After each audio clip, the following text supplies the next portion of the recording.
সিনেমার গল্প শেষে সহজেই অল ইজ ওয়েল বলা যায়, কিন্তু আমাদের বরাক উপত্যকার বাস্তব লড়াইটা অনেক কঠিন। বর্তমানে কেন্দ্র ও রাজ্যে একই শাসক দলের ছাতার নিচে বরাকের চারজন অভিজ্ঞ প্রতিনিধি: পরিমল শুক্লবৈদ্য, কৃপানাথ মালা, সুস্মিতা দেব এবং কনাথ পুরকাস্ত। কিন্তু প্রশ্ন হলো, এত রাজনৈতিক ক্ষমতার সুফল সাধারণ বরাকবাসী পাচ্ছেন কি?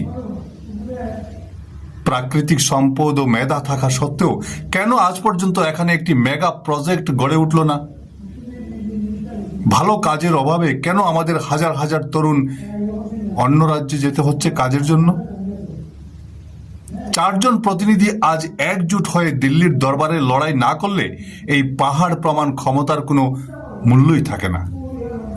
বরাকের মানুষ আর মিষ্টি কথা চান না এবার, তারা দেখতে চান শক্তির ঐক্যবদ্ধ উদ্যোগ এবং অঞ্চলের নতুন শিল্পের সূচনা।